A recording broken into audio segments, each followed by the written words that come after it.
One small mistake. That's all it took for a billionaire to fire the woman who cared for his son. He had no idea that 2 years earlier, she had silently donated her bone marrow to save the child's life. This is the story of a hidden sacrifice, a cold dismissal, and the medical emergency that forced a powerful man to confront what he had truly lost. The billionaire is Kim Yi-won, a reclusive tech mogul. The nanny is Elena Santos, an immigrant worker who signed a strict confidentiality agreement. For 2 years, she kept her donations secret, bound by a system designed to keep the help invisible. But when a crisis forces their worlds to collide again, one question remains. What happens when the person you treated as disposable holds the very essence of your child's life within them? Our story begins not with the firing, but with a silent medical battle 3 years earlier. Kim Min-jun, Yi-won's only son, was diagnosed with a rare, aggressive form of aplastic anemia at just 18 months old. His body was failing to produce blood cells. Doctors at Seoul National University Hospital gave a grim prognosis. Without a bone marrow transplant, the child had less than a year to live. Kim Yi-won, the founder and CEO of the trillion-won tech conglomerate Next-Gen Systems, was a man who solved problems with capital and influence. He launched an international search for a donor, leveraging his corporate networks and private medical teams. But human leukocyte antigens don't respect wealth or status. The family was tested. No match. The global registry searches came back empty. As weeks turned to months, the odds, as one doctor privately noted, became catastrophically slim.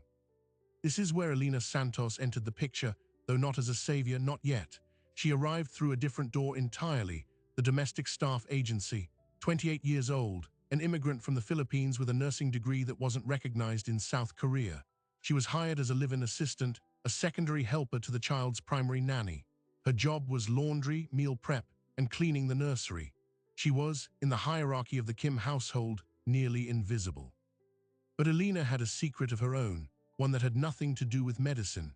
Before immigrating, she had registered as a bone marrow donor in a global drive, a simple act of solidarity after a cousin's illness. It was a line on a form forgotten until the agency, as part of a thorough background check for all staff in proximity to the immunocompromised child, ran a standard health screening. The database flagged a potential partial HLA match. Not perfect, but closer than anything else found in 9 months of searching. The family's chief of staff, a stern woman named Park Jae-won, called Elena into a private study. The proposition was presented not as a request, but as a revised contractual obligation. They would cover all medical expenses, provide a recovery suite, and pay a donor bonus of $10,000. In return, Elena would undergo the donation procedure and sign a comprehensive non-disclosure agreement. The agreement stipulated she could never reveal her donor status to the Kim family, especially not to Yi-won himself. The rationale, as Park explained coldly, was to avoid complex emotional entanglements and preserve professional boundaries. Elena, needing the job, needing to send money home, signed. The donation happened in a private wing of the hospital. For Elena, it was a painful, week-long process of injections and a surgical procedure to extract marrow from her pelvic bone. For the Kim family, it was a transaction handled by staff. Yi-won was reportedly in Tokyo for a merger.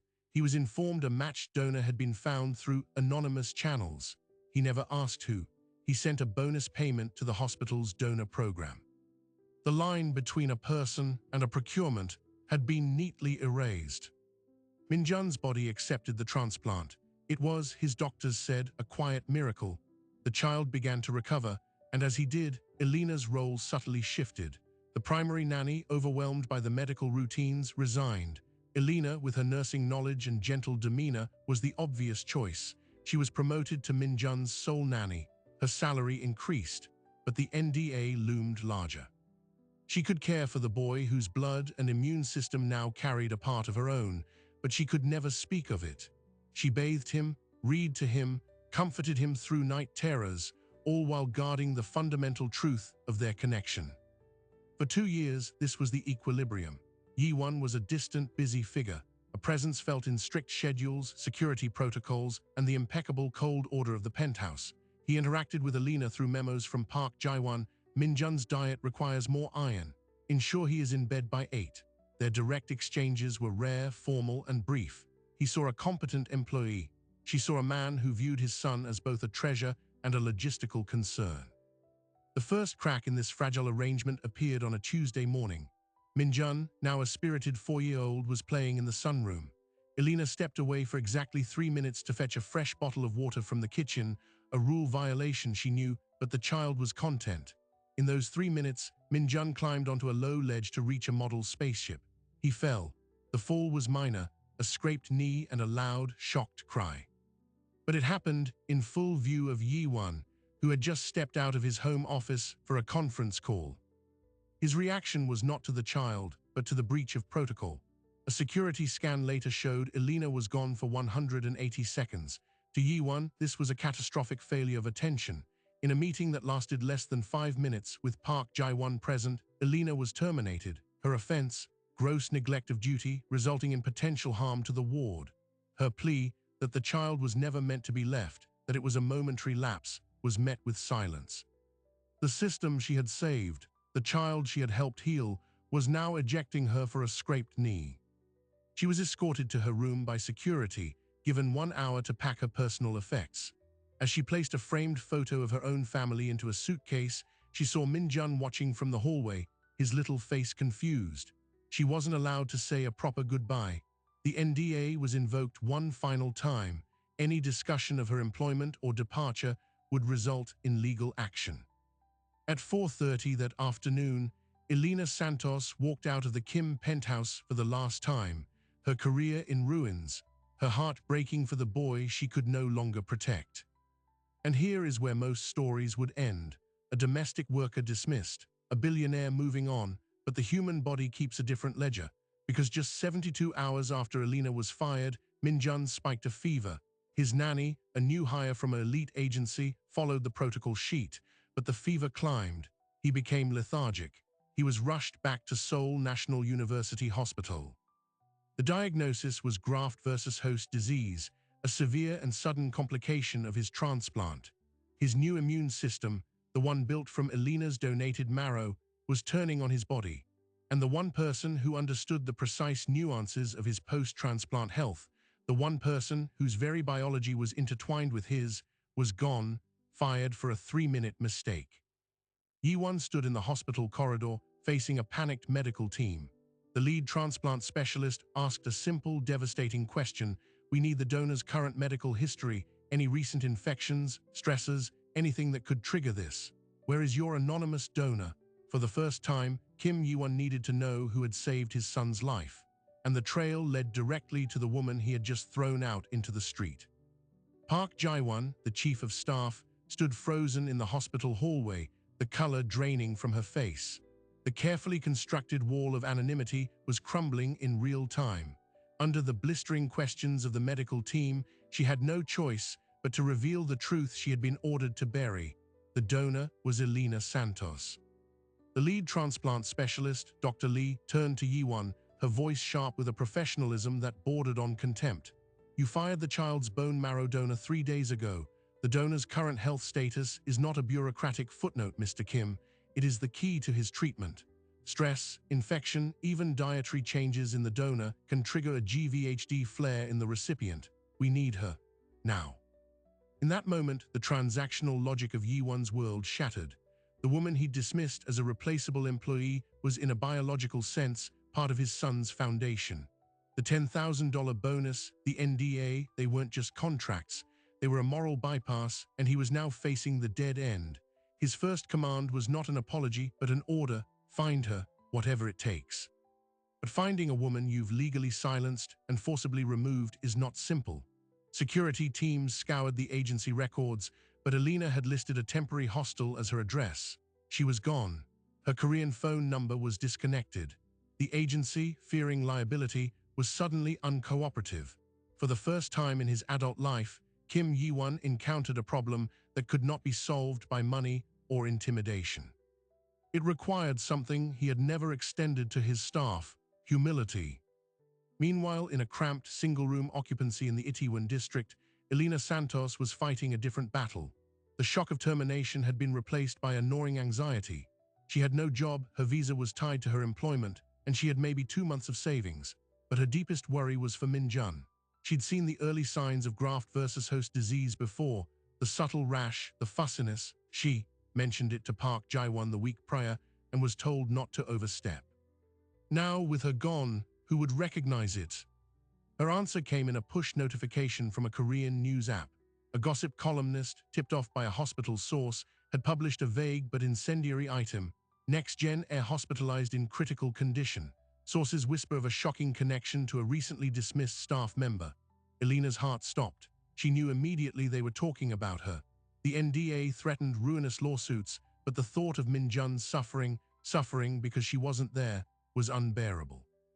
Back at the hospital, the situation grew more desperate. Min-jun's liver function numbers were spiking. Dr. Lee presented Yi-won with a brutal ultimatum. We are managing the symptoms, but to tailor the immunosuppressants, we need the donor's current blood work and a full history of the last month. If we cannot get this information within the next 24 hours, we are guessing. And guessing, with GVHD, can be fatal. Pressure began to mount from another direction. The hospital's ethics committee got wind of the donor dismissal. A sternly worded inquiry landed on the desk of NextGen's general counsel. Bone marrow donation is governed by strict international ethical standards. Coercion, undue pressure, or failure to care for a donor's well-being are serious violations. The committee hinted that if the donor had been mistreated, the hospital might be obligated to report the case to the World Marrow Donor Association, potentially blacklisting the family from future transplants. Yi-won was trapped in a vice of his own making. The board of NextGen, hearing whispers of a domestic staff scandal, scheduled an emergency call. The family's pristine, controlled image was fracturing, and at the center of it all was a silent woman with a backpack, sitting on a thin mattress in Itaewon, holding the key. It was Park Jae-won who broke the stalemate, but not out of loyalty. Fear was her motivator. She had drafted the NDA, she had managed the payment. If this was deemed coercion, her career was over. She approached Yi-won with a hesitant suggestion: use the private investigator they retained for corporate matters. Not to intimidate, but to appeal. To find Elena and deliver a message. The investigator, a man named Kim Seok, found Elena in less than 6 hours. He didn't approach her. Instead, he observed. He saw her buy a single banana and a bottle of water for dinner. He saw her spend 30 minutes in a pharmacy, looking at vitamins she couldn't afford. He saw her pause outside a playground watching children, her expression one of profound grief. His report to Yi-won contained no security threat assessment. It contained a portrait of a good person in despair. This report changed the calculus. Yi-won, a man who processed human resources as data points, was now forced to see a person. The moral weight he had outsourced to contracts and staff came crashing down on him directly. He made a decision that stunned his inner circle. He would go to her himself. He arrived at the SRO in a discreet sedan without security. The building manager, wide-eyed, led him to the 3rd floor. The hallway smelled of stale cooking and mildew. Yi-won, in a $10,000 suit, stood before Elena's door. He knocked. When Elena opened the door, the shock on her face was absolute.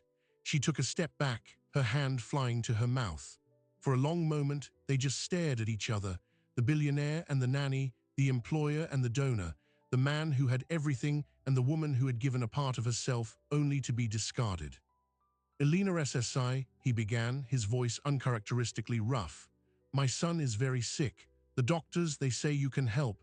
I am here to ask you, to beg you if necessary.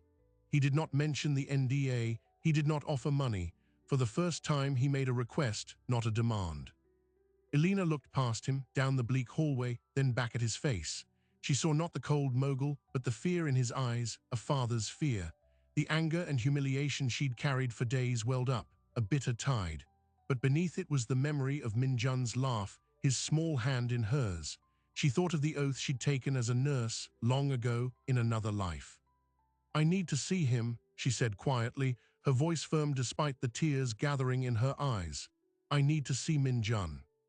Yi-won nodded, a wave of something like relief breaking through his stoicism. My car is downstairs. But as Elena turned to grab her jacket, a new figure appeared at the end of the hallway. It was a reporter, camera phone already raised. The investigator, Kim Seok, had not been the only one tracking the billionaire's movements. A tip from a rival board member had sent the press to his doorstep. The flash went off, capturing the impossible scene, the most powerful man in the room, waiting humbly at the threshold of the woman he'd fired. The story was no longer a private medical crisis. It was about to become a public firestorm. And as Elena Santos stepped out of her room to follow Kim Yi-won, she was walking directly into the glare. The photograph went viral in under an hour. The billionaire at the nanny's door. The tabloid narrative wrote itself. Heartless tycoon begs fired savior. But the real scandal was just beginning, buried in a clause of the contract Elena had signed. By the time Yi-won's car pulled into the hospital's underground garage, NextGen's public relations team was in full crisis mode. Their first instinct was containment, issue a statement calling the photo a private medical matter and threatening legal action against the press. But the internet had already dissected the image. Elena's identity, her former position, and the reason for her firing, the scraped knee, were being pieced together by anonymous forum users. The public's sympathy was entirely with her. Inside the hospital, a different tension brewed. Dr. Lee, upon seeing Elena, did not mince words. "You are under no obligation to do anything. You are not an employee here. You are a donor and you have rights." She placed herself between Elena and the Kim family, a human shield of medical ethics. Blood was drawn from Elena for immediate analysis. The results were shocking. Elena's white blood cell count was elevated, a sign her body was fighting a minor infection, likely the stress and poor nutrition from the past 3 days. This subclinical infection was almost certainly the trigger for Minjun's severe GVHD flare. The revelation was a double-edged sword. It gave the medical team a clear treatment path, but it also crystallized the negligence. Yi-won had not only fired the donor, his actions had directly, physiologically endangered his son. The medical report, when it was later leaked, would be damning. Elena was taken to Minjun's isolation room. The boy was pale, hooked to monitors, a rash visible on his neck. When he saw her, his eyes, heavy with medication, flickered with recognition. He whispered her name. Elena broke every protocol, gloving and gowned, to sit by his bed and hold his hand. In that moment, the corporate dramas and media storms vanished. This was the only thing that mattered. Yi-won watched from the observation window, a spectator to the bond he had tried to regulate with paperwork. For the first time, he saw the connection not as a liability, but as a lifeline. It was a seismic shift in understanding, but it came at the worst possible time.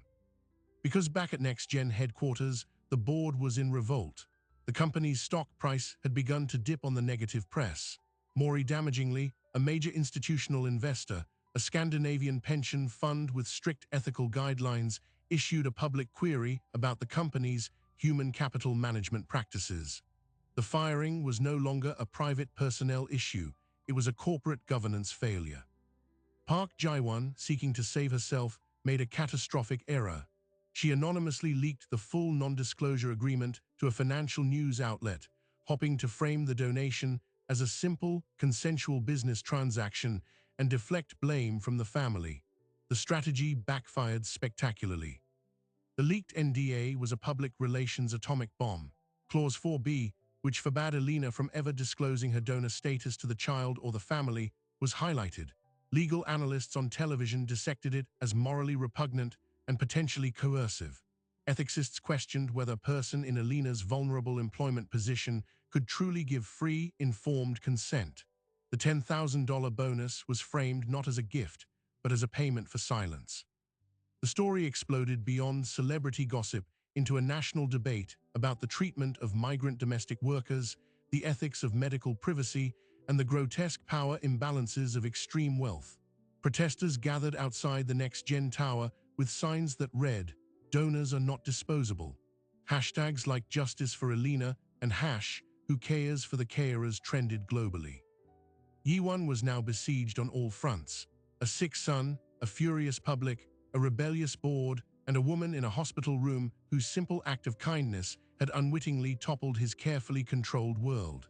His lawyers advised a swift, contrite public apology and a generous settlement for Elena. His crisis managers suggested a philanthropic donation to migrant worker charities. But every calculated move felt hollow because the person at the center of the storm was not asking for money or publicity. Elena, after hours at Minjun's bedside, asked to speak to Yiwon alone. They met in a bleak family conference room. She was exhausted but calm. "I don't want a lawsuit," she said. "I don't want a charity in my name. I want two things. First, I want my job back, not for me, but so I can see Minjun through his recovery, properly, with respect." Yiwon nodded, a simple gesture that felt like the signing of a surrender. "And the second?" Elena looked at him, her gaze unwavering. "I want you to look at the other staff, the drivers, the cooks, the cleaners. I want you to really see them, and I want you to change the way this house works. No more NDAs for human kindness. No more firing people for being human." It was a demand no PR firm could have crafted. It was not about compensation, it was about systemic change. And it was the one thing Kim Yi-won, the architect of systems, did not know how to do. He was a man who built walls, not bridges. As he struggled to form a response, a new alarm blared. A nurse rushed in, not for Minjun, but for Elena. In the stress and fatigue, she had fainted. Tests revealed severe anemia and exhaustion, a direct physical toll from the donation years prior and the recent trauma. The savior was now a patient herself. The image that swept the news cycles next was the most devastating of all. Elena Santos on a gurney, being wheeled into a hospital room, while Kim Yi-won stood helplessly in the hallway. The narrative had completed its brutal inversion. The caregiver needed care, the powerful man was powerless, and the world was watching, waiting to see what he would do next. The crisis of reputation was over. The crisis of conscience had just begun. In the quiet of two adjacent hospital rooms, the entire public drama dissolved into a simple, human reality. Kim Yi-won had to make a choice, not a public relations strategy, but a private, personal decision about what he valued. His first act was to dismiss Park Jae-won, the chief of staff who had orchestrated the sterile, transactional handling of the donation, was let go with a severance package tied to a strict confidentiality agreement. It was an irony not lost on anyone in the household. The architect of silence was silenced. In her place, Yi-won appointed a temporary manager with explicit instructions. All staff protocols were suspended pending review. His second act was to sit. He pulled a chair between the two rooms, his son and Elena. He didn't work. He didn't take calls. For 48 hours, he simply existed in that space, bearing witness to the consequences of his actions. He saw nurses tend to Elena for the anemia she'd developed, a common long-term effect for some bone marrow donors that had never been monitored. He watched his son, stabilized by treatment informed by Elena's blood work, begin to smile again when she was well enough to visit him. The transformation was not instantaneous. It was slow, granular, and deeply uncomfortable. Yi-won began asking questions. He asked the nurses about donor aftercare. He asked his lawyers to dissect the labor laws protecting domestic workers, laws he'd never needed to consider. He requested a meeting with the hospital's ethics committee, not with counsel, but alone. He listened more in that week than he had in the previous decade. When Elena was discharged, Yi-won did not offer her a car. He asked her in the hospital cafeteria over terrible coffee what she wanted to do. She repeated her conditions, her job back on new terms and systemic change. He agreed but added a third element of his own. He asked her to help him draft the new household policies, not as a consultant but as a co-author. "You understand what matters," he said. "I understand how to implement. We are both bad at the other part." It was an unprecedented partnership. The billionaire and the nanny, sitting at his conference table with human resources experts and an ethicist. The new guidelines abolished at will termination for domestic staff, instituting a progressive disciplinary system. It guaranteed comprehensive health insurance that included long-term monitoring for any staff member who underwent a medical procedure, like donation, related to their employment. It established a clear, anonymous grievance channel. The most symbolic change was the dissolution of all existing non-disclosure agreements related to personal or medical matters. Transparency replaced secrecy. Elena returned to the penthouse, not to a staff wing, but to a proper guest suite. Her role was redefined as Minjun's primary caregiver and health liaison, with a salary triple her previous one and a contract that granted her significant autonomy. The first time she walked back into the sunroom, Minjun ran to her, his small arms wrapping around her legs. No one spoke of scraped knees. The public story, of course, needed a conclusion. Yi-won went before the cameras, but he did not deliver the polished apology his PR team had written. He spoke haltingly, without notes. "I failed," he said. "I failed to see a person, and in doing so I endangered my son. I was wrong. The systems I allowed to exist were wrong. We are changing them." He announced the new domestic staff policies would be published online, and he challenged other wealthy families to examine their own practices. He did not announce a charitable foundation. He announced he was funding a year-long independent review of migrant worker protections in collaboration with the very activists who had protested him. The board of NextGen was apoplectic, but a curious thing happened. The stock price, after an initial dip, stabilized and then began to climb. The scandal had been replaced by a narrative of accountability and substantive reform. The Scandinavian Pension Fund issued a new statement commending the concrete ethical actions. Yi-won discovered, to his shock, that integrity could be good for business. A year passed. Minjun turned 5, healthy and strong. The household had settled into a new, warmer rhythm. Elena was a respected, integral part of the family's life. She had used her increased salary to bring her younger sister to Seoul to study. The relationship between her and Yi-won remained exactly what she had insisted it be: professional, respectful, and anchored in their shared love for the boy. And here is where our story could comfortably end, with redemption, reform, and a happy child. But life is rarely that neat. The final, surprising detail emerged quietly 18 months after the crisis.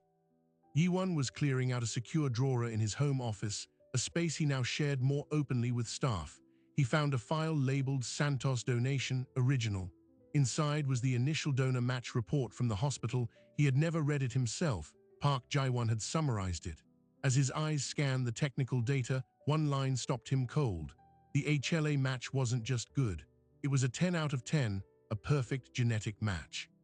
Such matches are extraordinarily rare outside of identical twins. Perplexed, he quietly ordered a paternity test, something he had never considered. The results were negative, as expected. He was Minjun's biological father. Still puzzled, he asked Elena, during one of their regular policy review meetings, if she had any relatives she'd lost touch with, perhaps placed for adoption. She mentioned a cousin she'd never met, her mother's sister's child, who was adopted by a Korean family in the 70s. Driven by a need to understand this strange genetic miracle, Yi-won hired a genealogist. The trail led to a closed adoption record and then to a name: Kim Soo-jin, his own mother, who had passed away years earlier. The genealogist's hypothesis, backed by the DNA evidence, was staggering. Elena's unknown aunt was Kim Soo-jin's biological daughter, given up as a teenager. Elena and Yi-won were distant cousins. Minjun's perfect donor wasn't a stranger, she was family. Yi-won held the report in his hands, the cold data humming with a profound, invisible truth. The woman he had tried to reduce to an employee, a donor, a problem, had been connected to him by blood all along. The contract had been designed to keep her at a distance, but biology had woven them together. He had not hired a nanny. He had, through a twist of fate, brought a piece of his own fragmented family home to save his son. He chose never to tell Elena. He understood that some truths are too heavy to lay on another person. Some connections are sacred precisely because they are chosen, not inherited. She had chosen to care for Minjun long before she knew any of this. That choice, he finally understood, was the real miracle. The story of Kim Yi-won and Elena Santos is not a fairy tale. It is a map of a difficult, painful, and ongoing journey from blindness to sight. It proves that sometimes it takes shattering the world you built to finally see the people standing in it, and that the most powerful redemption doesn't come from grand gestures, but from the quiet, daily decision to look a person in the eye and finally, truly see them. The story of Elena and Minjun is singular, but the conditions that made it possible are not. It unfolded within a global system where over 2 million domestic workers operate in a shadow economy, vulnerable to dismissal without cause, often separated from their own families to care for someone else's. a system where, as the National Domestic Workers Alliance reports, the power imbalance is not just stark, it is often brutalizing. This narrative forces an uncomfortable question. Would Kim Yi-won's transformation have occurred without the medical emergency, without the shocking, biological proof of Alina's sacrifice? Or would she have remained just another dismissed worker, her contribution forever hidden by a non-disclosure agreement? We are compelled to ask ourselves how many invisible bonds of care and sacrifice exist around us, unrecognized because they lack a dramatic reveal. The true legacy of this story is not a billionaire's redemption. It is the spotlight it throws on a fundamental ethical failing. We outsource the most intimate care of our loved ones, our children, our elderly parents, to a workforce we often refuse to see fully as human. We expect superhuman patience and perfection from people we grant minimal job security. We accept systems that treat compassion as a contractual duty and kindness as a loophole. Alina's bone marrow was a physical gift, but her greater donation was her empathy, her patience, her quiet love for a child not her own. These are the intangible gifts millions of caregivers offer every day. They are not recorded in contracts or DNA reports. They are written in the small, unseen moments of comfort and stability. The challenge this story leaves us with is this: must we wait for a medical miracle to recognize the humanity of the people who hold our lives together? Or can we choose to see it now? Change, as Kim Yi-won learned, does not begin with grand announcements. It begins with a shift in gaze. It starts when we look at the person cleaning the room, or driving the car, or holding a child's hand, and we see not just a function, but a full human being with a history, a sacrifice, and a dignity that is inherent, not earned. So let this be more than a story you watch. Let it be a lens. Look around your own world. Consider the unseen architectures of care that support your life, and ask yourself the simple, powerful question that finally broke through a billionaire's isolation: who have I failed to see? If this story moved you, if it made you think, then share it. Share it with someone who needs to hear it. Leave your thoughts in the comments below. We read every single one.